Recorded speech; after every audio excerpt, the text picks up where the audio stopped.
All right. Well, today's guest is Ian Lee, Managing Director of IDEO CoLab Ventures. Ian invests in early stage startups and entrepreneurs working to build a more open, distributed internet, one that is better for humans all over the globe, using blockchain, crypto networks, and other decentralized technologies. Prior to joining IDEO, Ian was actually director at Citi Ventures, Citigroup's venture capital and venturing arm. Before that, Ian spent 8 years as a management consultant. So he's come over onto the light side from the world of management consulting. He's co-founded 2 startups, worked on investment banking and asset management, and on the side, he's actually adjunct faculty member in cryptocurrency courses at UC Berkeley, where he helped to launch the college's cryptocurrency curriculum in 2016, which is actually one of the leading curriculums of blockchain cryptocurrency, even still to date. So that's a quick background on Ian. And we're really excited to talk to Ian today. So, I mean, he sits on the front lines of innovation in the blockchain space, and it's already a pretty innovative space to begin with. And look, in my opinion and experience, he's easily one of the most thoughtful and creative thinkers in our blockchain space. In full disclosure, he's an investor in our new project, Brain Trust, and frankly, has been one of the most value-add people on the project. So it's our pleasure to have you on the show today. Welcome, Ian. Thanks so much. Really excited to spend a few minutes with you guys talking about the future of work and blockchains and everything in between. Yeah, so Ian, I'll get started. What drew you to investing in this space, right? Like this is a pretty nerdy space to start with, given all the categories that you could be investing of, like, you know, the future of cat videos or any other venture capital. Like, why do you want to be in blockchain and crypto? Yeah, absolutely. So, you know, honestly, I never thought of myself as an investor and never really wanted to be one, except blockchain really drew me in large part because in this space in particular, we have the opportunity to affect change at a system level unlike ever before. And so I've been focused on this space for about 6 years. I was exposed to it initially when I was at Citigroup, at its venture arm, Citi Ventures, out here in the Bay Area. And initially, I didn't really know much about it. Honestly, the team there, they didn't know what to do with me within the first couple of weeks of me joining because I hadn't received my computer yet. And they said, why don't you just take a look at this thing that no one on our team is really focused on. Seems like a lot of entrepreneurs are starting to develop on top of some of these technologies, i.e. Bitcoin. This was back in 2014. Why don't you go look at it? And so I started reading into the original white paper of Satoshi. This was before Ethereum, obviously, and pretty quickly realized that some of the things that I had been studying over 8 years before that in open software systems like iOS and Android, I immediately saw in Bitcoin. Effectively, what I saw in reading that white paper was that this was an open fintech stack. And the potential for that was massive, not just within the financial services industry, but way beyond. And so almost immediately before I got my company computer, I was completely hooked. And, you know, 3 years I spent at the bank leading blockchain there, and then ultimately joining IDEO when we were starting this venture capital fund focused on blockchains, and have been focused on it since. And honestly, I think this is an area that I, just like you guys and many other entrepreneurs, intend to focus on likely for the rest of my career. Yeah. And so the path for, you know, for those of you who don't know IDEO, I mean, you guys are classically kind of like an innovation firm, originally started in hardware, right? Like when you guys helped to build the first mouse for the Apple. And so going from that to, you know, to making blockchain investments seems like a huge jump. Like maybe you can help me understand, like how does one of the top innovation firms in the world think about blockchain and their blockchains and their applicability to other business models? Yeah, it's a question we get a lot, to be honest, because people are pretty surprised that we've been so deep and focused on blockchains, crypto, and decentralization for the last 5+ years. Actually, when IDEO was started in the early 1980s, it had its early roots in working with developing and emerging technologies. Back then, it was the personal computer. And so the mouse and the first laptop were inventions that were designed by IDEO with other companies like Apple and Grid Systems back in the day. And what IDEO really became known for back in the early 80s was helping bring emerging technologies like the PC to the mainstream through design and product development.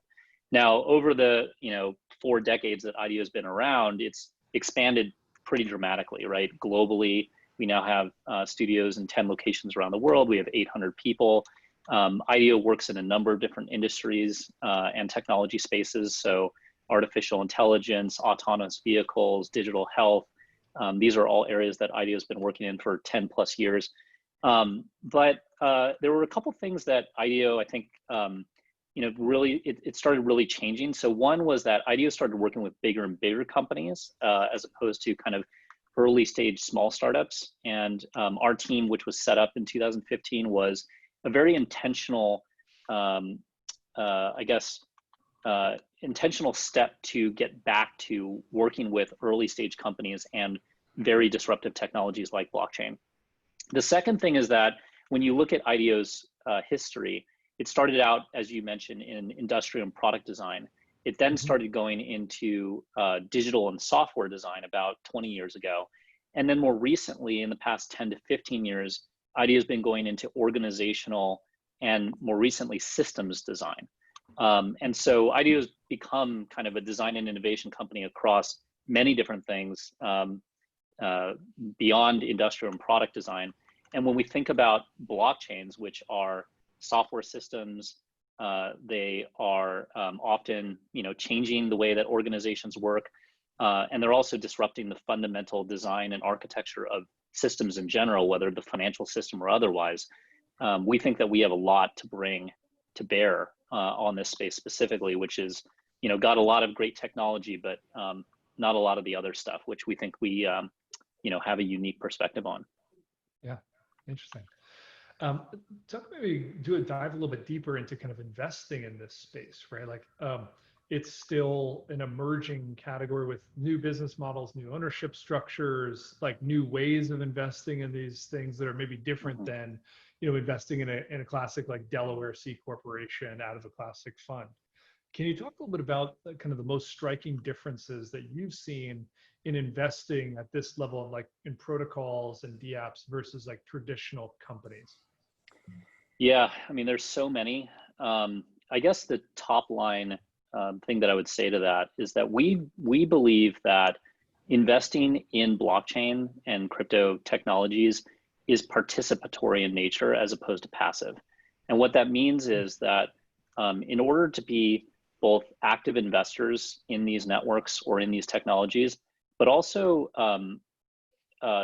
like really strong stewards and participators in the governance of these networks, you have to get actively involved. Otherwise, there's not a lot of differentiation if you're an investor, if you're just kind of writing checks and then receiving either shares of equity or allocation of tokens in some cases. And so what that means could be a number of things, many of which are still emerging. So for example, that could mean running nodes on some of these networks, which we are starting to do and have been doing for about a year or two now. Another way of participating could actually be participating in the decentralized governance of these networks. So we're doing that with 2 active networks right now. One is called Compound, which is a lending protocol, as well as a new one called FutureSwap, which just recently went into alpha. And that could also mean literally building or contributing to the development of these networks and protocols. So on the more commercial side, and you guys know this very well, a lot of what we do as investors is we help them build the actual protocol or products that live on top of these protocols and get them into market. The other thing that we do on the side, which is not sort of directly commercial, is that we've over the past 5 years contributed to a number of these open source protocols by writing code, putting it up on GitHub and contributing it as kind of a contribution to the upgrading of them. So we've done that with IPFS back in 2016. We did that with Grin, which is a privacy coin in 2019. and a number of others over the past 5 years. And so what we are seeing is actually investors across the industry starting to, I guess, focus on different aspects of what it means to participate. And we think that's really the future of investing in this specific area. Ian, I want to stay on this topic. I actually had a nice section about this.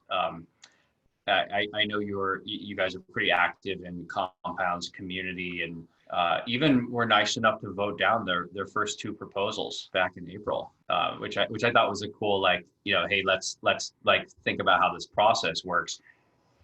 Very early, right, in how this looks, and I almost feel like when I see Compound's framework, I can almost hear the 14.4 modem buzzing in the background, because it feels like we just jumped a chasm here, but we're still not at broadband yet. What do you think the future of governance of these networks looks like? And by the way, that is not an insult to Compound. I have so much respect for what they're building. We're actually going to adopt the Compound framework to govern brain trust, but that's why I asked, like, what is the next version of what this look like?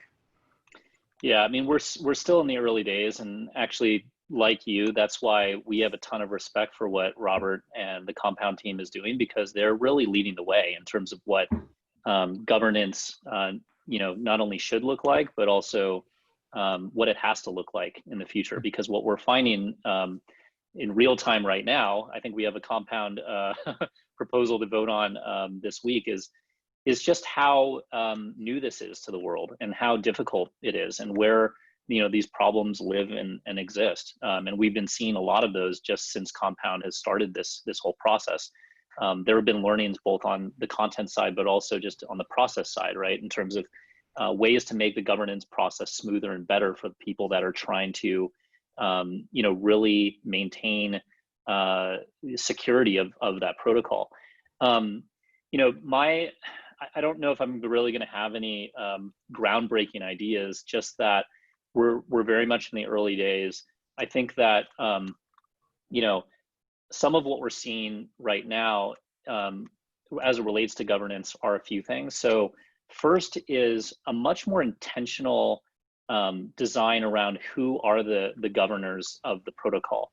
So in some ways, like, governance has existed for a number of years in the crypto space, but it hasn't really been super intentional about thinking about how to, put governance into the hands of the people that you want to maintain the security and growth of the protocol over time. And I think what we're starting to see some of that with Compound in terms of figuring out, who they want to, participate in that process as opposed to not.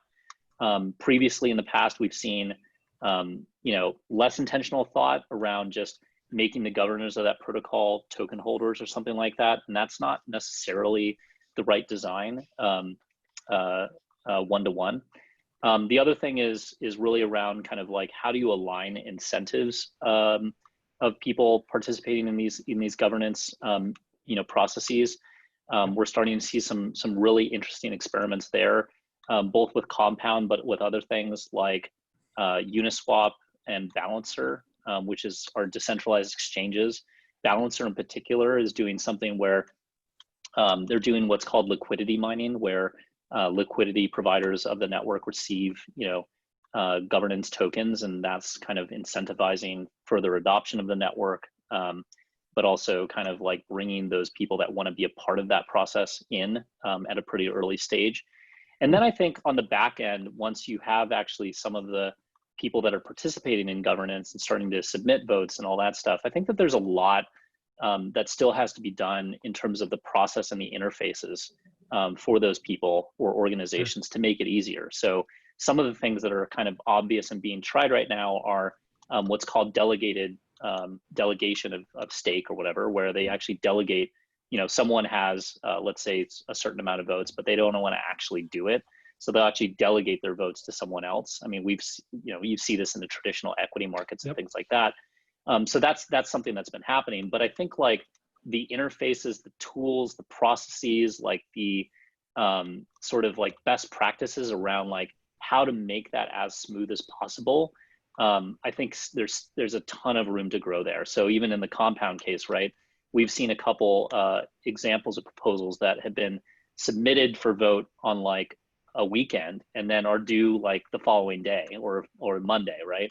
Which is frankly not enough time for often our organization or other organizations to make a thoughtful vote. And so there are a lot of things like that that I think we're going to see improvements around over the coming months and years. Well, this is one of the things. It's really hats off to Robert and that compound team. So many cool, and in full disclosure, that Robert's an investor and advisor in Brain Trust as well. He's been tremendously helpful. But one of the things I love. So you mentioned delegated voting, which is how publicly listed U.S. companies vote generally, by proxy. I thought one of their cool innovations. This is why we're actually going to adopt. We're just going to copy Compound's governance framework and their ERC20 and actually implement Brain Trust that way. Is because their framework allows people to vote their tokens and or delegate those votes from cold storage at Coinbase. Which this kind of piece of news came out, and I think nobody really saw it because this is a tremendously difficult news cycle to break through these days. But I thought that was so cool. It's like, okay, so you can have your core team employees, your investors, your contributors all over the world, have their Brain Trust tokens in a Coinbase account and vote them without ever having to compromise the private key. I just thought that was a brilliant innovation. Yep. Mm-hmm. So switching gears a little bit, Ian, at Brain Trust, we believe strongly that user-owned and user-controlled networks are going to grow faster, keep incentives aligned better, and be more valuable in the long run than investor and founder-owned networks. We're already seeing that come true. We have now hundreds of people on the Brain Trust network, which is still in stealth, by the way. Work contributing, either through code or design, or even more importantly, making introductions to more talent and more clients, and that's how we've built this giant wait list of talent. Yeah. Are you seeing any other projects use a model similar to Brain Trust? Yeah, tons, and I would say that this is one of the most exciting areas of crypto, to be honest, and one of the most exciting implications that crypto has on the world generally. This is a big reason why I'm dedicating a lot of my career and life to this field, and this is a big focus of our fund in particular. When you think about like what crypto can really do for the world, in our perspective, like one of them is making things more open, accessible, and free to people, especially those that can't access that thing, whether it's like, access to a money system like Bitcoin, or access to certain services that might be built on Ethereum, like, these decentralized applications. But one of the most, in my opinion, profound things that crypto will do is making the world more equitable by decentralizing the ownership of really important technology platforms, marketplaces, and services. And one of those is, I think, what you guys are building at Brain Trust, which is, really a jobs marketplace for freelancers as the world becomes more gig work and freelance and giving those people who previously in today's world wouldn't be able to get ownership, any meaningful ownership in a company's equity, whether it's like traditional players like TopTal or Upwork or some of these other places, and really allowing them to become owners. And that's a big idea. When you look at companies like Uber, who have a couple people and a few investors that have made billions and billions of dollars, and you have, the drivers who are below the poverty line and they're really struggling to make ends meet. That's a problem. And that problem exists not just in Uber, but Airbnb, Amazon, all these other companies. And if you think about, all of the issues that are going on in the world, this fight right now for equality on many levels, this is a part of that story, and it's been brewing for decades. And so I have high hopes that blockchain decentralization, blockchain, crypto, and decentralization is a part of the answer to that problem for people in society. And I think that you guys are very much at the leading edge of that, which is why we are so excited to back you and back you really early on. I think that others are either in the blockchain space, either coming to realize it kind of in a different way, or they're starting to see what you and other teams are doing and starting to imagine new companies, marketplaces, or services that can be built that will do that thing more directly in the future. So a couple examples outside of what you guys are doing at Brain Trust, there's a company called Rally, which we've also invested in.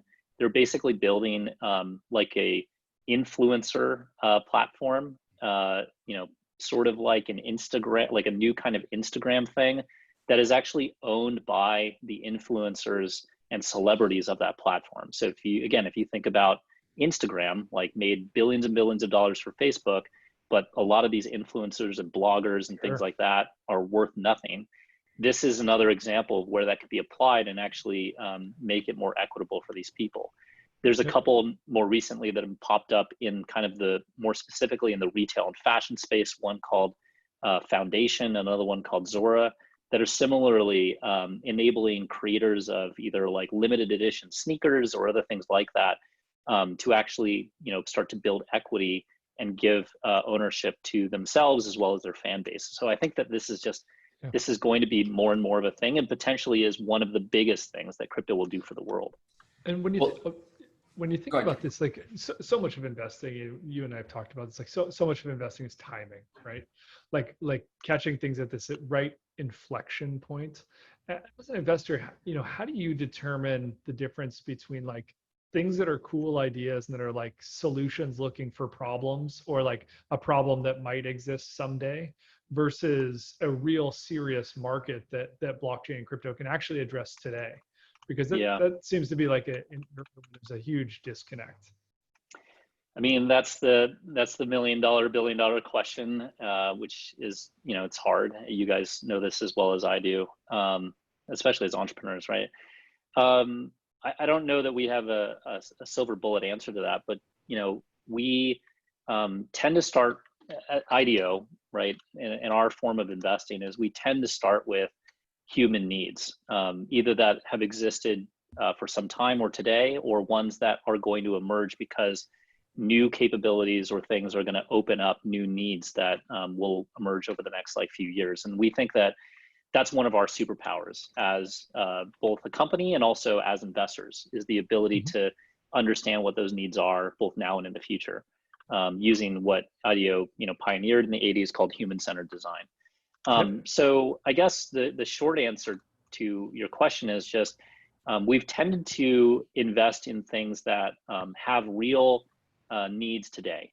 And so, for example, access to cross-border payments, access to sort of like stable savings accounts using decentralized finance or Bitcoin on the back end.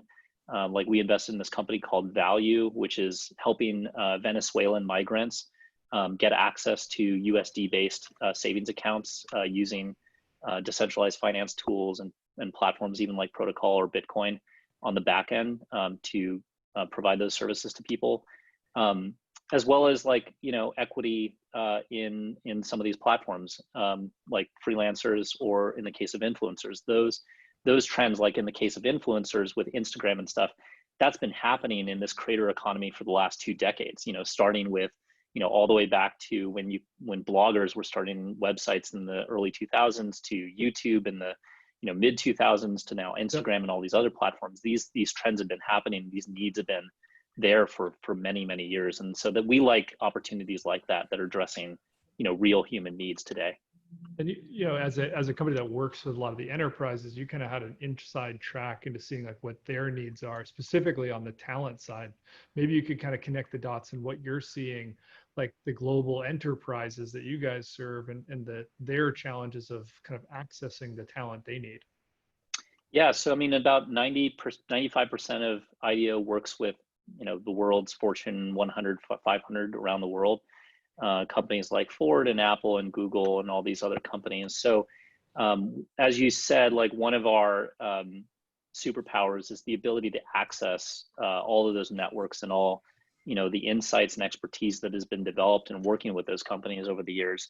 As it specifically relates to talent, we've been independently before we even met you guys in 2018 or something, late 2018.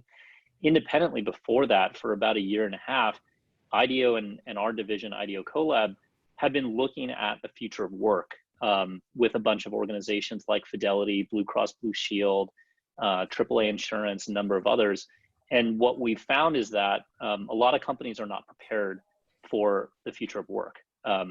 What that means is that, both a lot of employers are starting to, outsource, certain jobs effectively to either these kind of providers or freelancers. And also on the talent side, people, especially younger people, are choosing actually to not go, down these traditional tracks of employment and work. They're going from, job to job, gig to gig, and that's kind of the new game. And so what that means for the economy, what that means for businesses is really profound across all sectors. And so we've been studying that issue for a long time. They've been coming to IDEO actually with a lot of those questions to figure out, like, how does that change their organizational model, their operating model, or even their products and services? Like, a lot of banks and financial institutions are curious, like, in a world where everyone's a gig worker, what does that mean for income? Like, does that mean they have less money to invest or less money to save? And for a bank or a wealth manager like Fidelity, that has really big implications on their company. So we've been working through a lot of questions like that. And, it's our view that work's just going to fundamentally change, and the types of platforms, tools, and services that are required to meet those new needs are going to have to change in the next, right now, but over the next decade, essentially. Yeah. It's something that Adam and I talk about, which is that, like, when we went out to go and do the raise back in like crypto winter, which is like 2018, whenever, is that, Adam and I both done a few things here in the Valley and made a bunch of investments, and of course, like, been operators for many, many years as marketplace operators. And we found, like, when we were going out to raise this round, one of the challenging things was that, like, you had people that kind of understood blockchain, understood crypto, but more kind of at the protocol level versus, like, what kind of, like, modern applications are going to be built on top. So you had, let's say, like, blockchain folks, but that didn't understand marketplaces, or you had marketplace people that didn't understand blockchain or future of work. And so it was really interesting to, like, find that. I mean, I remember when we first met, I think we met for all of about 10 minutes. And you guys were like, yeah, we've been thinking about this for years, like, we're in. It was so interesting to see that kind of Venn diagram that was so, actually seems like there would be a lot of people in Silicon Valley that kind of had, skills and knowledge in both of those spaces. But we found it was actually pretty rare. So we were just great to have you on board. Yeah, I mean, just to comment on that, like, before we became investors, I mean, we actually didn't intend to start investing until after working with hundreds of startups in the blockchain space and just helping them either by contributing to open source or working on their product or protocol and helping them get in the market. Like, a number of them started basically asking us, like, why aren't you investing? And we said, well, we're not VCs, that's why. But after, like, a bunch of founders that we respected started saying, like, maybe you should actually think about that, we were like, okay, maybe we can, not do it for the money, but do it to better align ourselves with these founders. And so that's ultimately why we got into investing. But back then, to Adam's question around timing, like, we were always focused on dApps from the very beginning, and people thought we were insane. Like, they were like, it's all about infrastructure, it's all about the protocol, it's all about the tech, and why are you, like, wasting your time exploring dApps? And it was our opinion that, as IDEO always does, it's like, in our opinion, in the end, the only thing that matters is whether it gets adopted and whether it actually makes an impact on people's lives or businesses. Sure. And so that was why we were focused on dApps. And we had been building basically experimental or pilot dApps on Ethereum and a bunch of these other things for years before they became popular. And one of them was a decentralized freelance marketplace. And so we knew that that thing was coming. We just didn't know when, and we didn't know who was going to go build it. So when you guys walked in the door in late 2018, I was like, okay, this is a team, like easy. It's funny. I mean, it's funny about that, Ian. Like, people thought you guys were crazy for thinking about dApps. People thought we were fucking out of our minds for building one. And, it's only. I mean, I think you guys are still out of your minds for building one, but I'm glad that you're doing it. I'm glad that you're doing it. It's only until recently where people have been like, oh yeah, like that's probably what a token's supposed to be used for, right? Okay. Yeah. Granted, we're proving it too, right? We've got a very robust, network that's running off chain right now.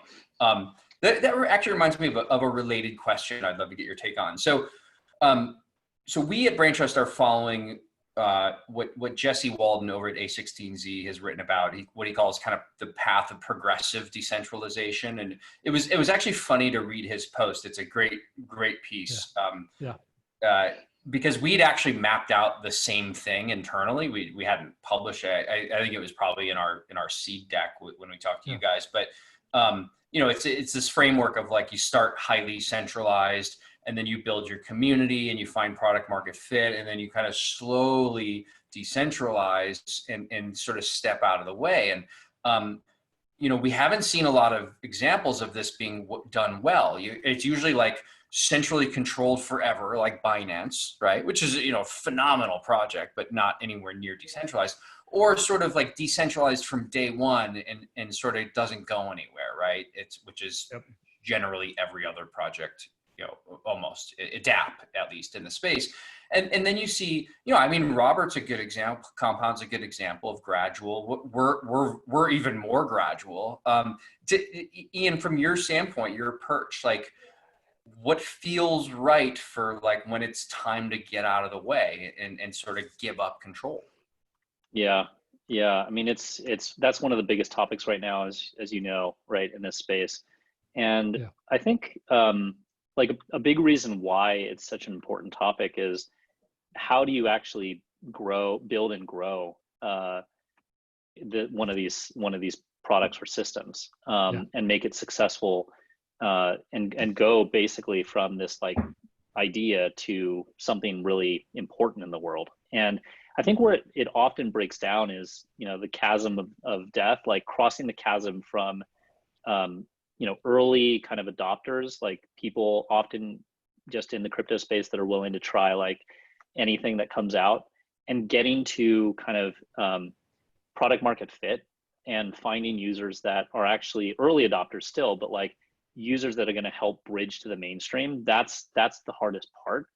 And progressive decentralization, in my mind, is one key strategy for helping you cross that chasm. And what we've been finding, I think, as an industry, is that going the full decentralization route all the way through, starting there and then trying to get all the way through, is nice but not sufficient. And so what a lot of teams, in my view, a lot of the better ones, are thinking about, okay, how do we build this thing in a sorry for someone's gardening right now. How do we start in a more centralized way, get it to the point where it has product market fit, and has crossed to that set of users and community who can then scale it, and then start to progressively decentralize. And so I think that like Compound and what you guys are doing, and a bunch of others in the ecosystem are following that approach. And it's not just progressive decentralization of like governance and the protocol and the technology, but it's also like the product, who does certain functions, like in terms of like business development, partnerships, user acquisition, like all those things, community management, like all of those functions need to progressively decentralize. And it's not an easy task, as you well know. So that playbook, and taking what Jesse, who we're really close friends with, like, and we do a lot of stuff with him, like taking that framework and then actually operationalizing that and like making that real on all these different vectors is something that we're actually trying to work with a number of teams on right now. And you know, this is something that hopefully we as an industry start to figure out over the next couple of years, because it's going to be required to be for this thing to reach its full promise. Well, and I think it's one of the things that makes the American regulatory framework especially interesting, right? Because in the early days, you saw these projects that were just trying to contort themselves into something that wouldn't be a security, just they can get away with raising money and whatever. And there was just no need for a token. And you know, it's like, I think the SEC kind of got it right on this one. And they're like, look, either this is a real need for a token or many different uses for a token that like make your community actually function, or it's not, and you shouldn't be doing it here, right? And it's sort of ironic how that panned out. Yeah, so, I mean, we always used to say at Citigroup that the law is the law. You know, this technology, like any other technology, is not going to change securities law. But where there is a lot of room for innovation is how the securities law is applied in a crypto context, and progressive decentralization and various things. Like we actually recently published a something called the SAFG, which is Simple Agreement for Future Governance, which has started to get some traction in the space. And we think there's a lot of room actually for how this securities law will be applied as it relates to progressive decentralization, because the approach to how to, you know, give people ownership is, you know, still being innovated on, and I think there's still a lot of room for innovation there that, you know, makes it such that the owners are not holders of the security. Yep. Well, Ian, you obviously have a really interesting background, both in working like on the corporate side at Citi, and then innovation work at IDEO, and then obviously like investing in decentralized business models. Typically, like over the last 50 years or so, even 100 years, like corporations have become more highly centralized and more hierarchical in nature. What kind of risks to that, like, legacy model of centralized hierarchical operations do you think that COVID has exposed?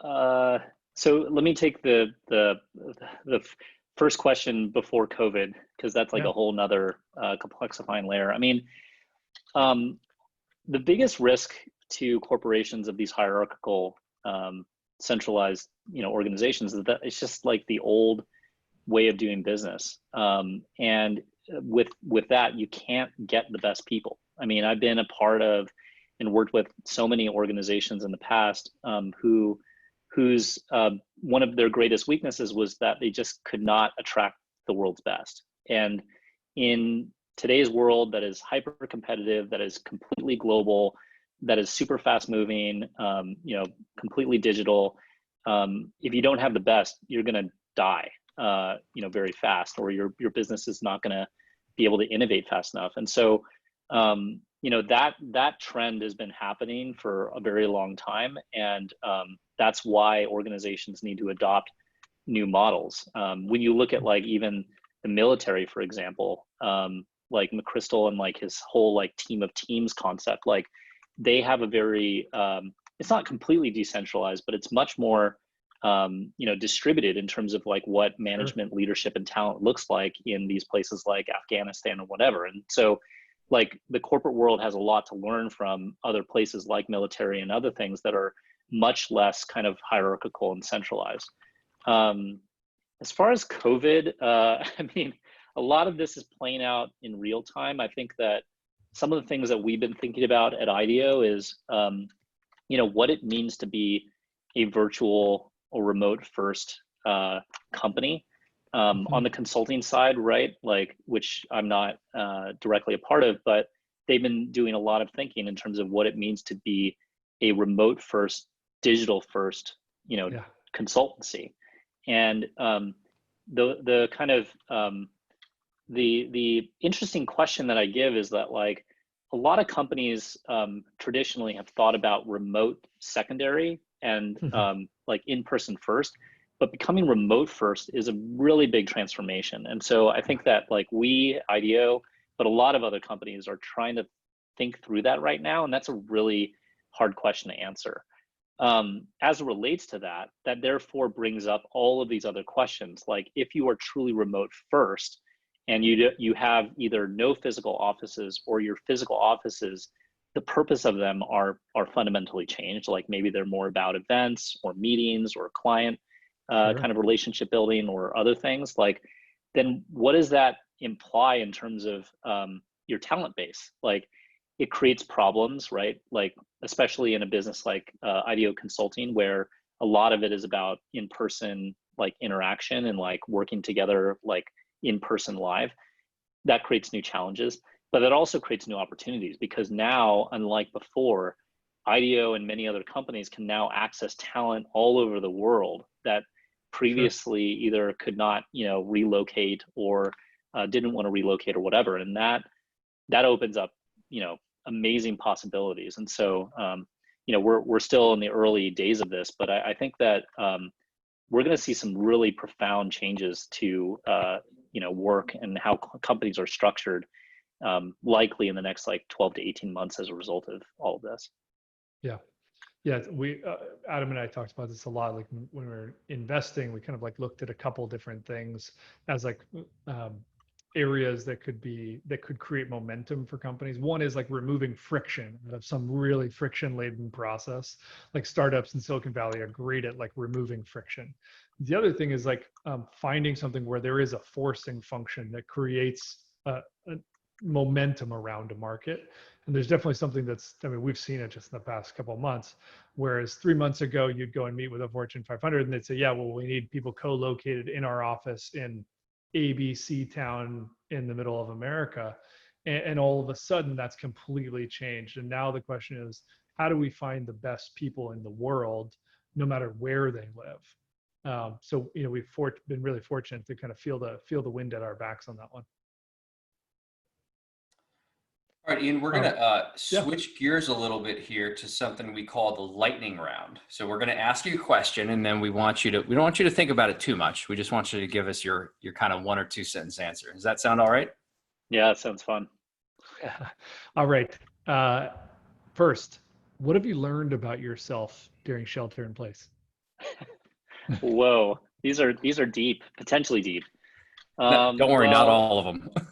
Yeah, well, as some of you, as you guys know, I'm engaged, and I was planning to have a wedding this year. And so, what I've learned about myself is that I've had to become very adaptable and just let major milestones in life moments just kind of like out the door and challenge some of those assumptions. I'm not sure if a Zoom wedding is in my future or not, but I think this is forcing me to rethink really important, really kind of basic assumptions, and that comes from everything from a wedding to even like work itself. Yep. Which will all probably make you a stronger and better person. At least just keep telling yourself that. What in your opinion, Ian, is the most overhyped concept in blockchain right now? Concept or project? Whoa, that's. I think that there is too much, and there has been too much. So this has been our point of view for a number of years in the layer 1 space. There just doesn't need to be like 5,000 layer 1s. And so we're starting to see consolidation. We have been for the past couple of years, but I think we'll see more. And yeah, so like I think that a lot of the stuff that happened in 2017, when we were frankly feeling like we left a lot of money on the table around these like 30, 40 page white papers, raising, $30-50 million, and then building this kind of like one blockchain to rule them all. Like a lot of those are not going to pan out. And I think that if anyone is still considering that, they should reconsider what they spend I'm their time with you on that. I mean, we're sitting here, it's June of 2020. I can't believe one, this is even still a topic. Two, there's still new layer 1s getting funded and launching. Like, what?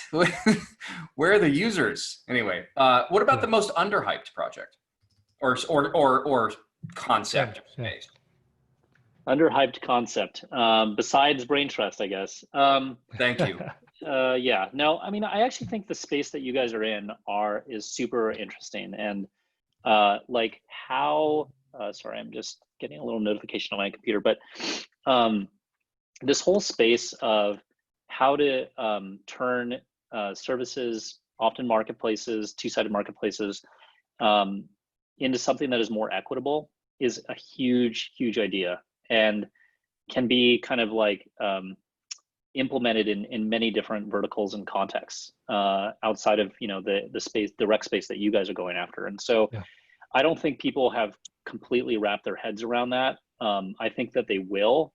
I think one of the areas that got a lot of hype and then like went away, but will have a resurgence, is decentralized autonomous organizations, or DAOs, which actually, like, the most interesting part about a DAO is not the technical aspect of it, but it is the kind of like ownership aspect of it, which you guys are honing in on. So I think what you guys are doing, and hopefully many others are going to do, is kind of the DAO 2.0, which we've been calling on our side crypto cooperatives or digital cooperatives. And I think we're going to see a lot more of those in the next 1 to 2 years. And those things could be potentially some of the biggest things that crypto will bring to this world. I mean, it's the whole reason we're doing this, frankly, right? Like it's, matching really experienced tech talent to enterprise companies is I think low hanging fruit from a category standpoint. And it's something Gabe and I like know a lot about and are uniquely positioned to execute on. But like what we want to create, like we want to prove this works, right? Because it's going to hit literally every other category of the economy. Yep. Is going to have to refactor with this new business ownership control model. And that's the whole reason we're doing it. Yep. We got time for a couple more lightning rounds here. Love your perspective. So, all right. Silicon Valley has always been a draw for talent and like a really concentrated area where innovation happens and where massive companies get built. In a world where people aren't going to an office anymore, in a world where people aren't living in cities anymore, Silicon Valley on the way up or on the way down? Oh boy, I'm not sure I'm the best to answer this question, but shooting completely from the hip, I think that there's room for both. Honestly, like I think in some ways, just drawing from what we see in the blockchain space, like there have been, just within the last 5 years, like these amazing new hubs of development, both technical and also entrepreneurial, that have popped up around the world. So Berlin, London, Paris, Buenos Aires in Argentina, Singapore, Korea, China, et cetera. And so if you take like that as kind of one of the most extreme, windows into the future, Sure. blockchains and completely decentralized organizations, like that in some ways is existence proof that this can work. Silicon Valley can be replicated at least to some level of scale in other markets. That said, so I think that's going to happen, and especially I think in the broader market outside of blockchain, I think that will happen when a lot of these big tech companies like Facebook, Google, Amazon, et cetera, start building like development centers in thinking about like the US in particular, like places outside of like the coast. So for example, like I think Facebook is setting up, some development activity in Atlanta. And I think that like stuff like that is a really good thing for this country, and hopefully will lead to like new centers of technology all over, not just Silicon Valley. That said, though, I think that like if there is like one place in the world that will continue to be like the Mecca, I think San Francisco and Silicon Valley will be that for a very long time, just because it has been, and it's hard to like replicate everything that lives here, from like the talent to the universities to the venture capital and like that whole ecosystem, like in another place. And so I think it'll be a combination of both. Hopefully I can spend time both here in San Francisco and many of these other places. Maybe I can't afford a house yet, but maybe I'll get a small apartment in Denver or something like that in the near future. That would be fun. Hey, Ian, if you could fast forward any specific business, you don't have to name it. It could just be a function by 5 years. What would it be and why? So can you clarify the question? So like if you could hit the fast forward button on any type of business and in one day move that business ahead by 5 years, what would it be? I mean, I'll take just a very personal one, like venture capital. I Good answer. might draw a lot of hate around this, but I actually think that the venture capital business needs to fundamentally change and hasn't for the last decade or more. It needs to be something that honestly is more human centered and is better for entrepreneurs, founders, and people. I know that there's a lot of arguments as to why venture capital is actually really good for founders because it's easy to get money.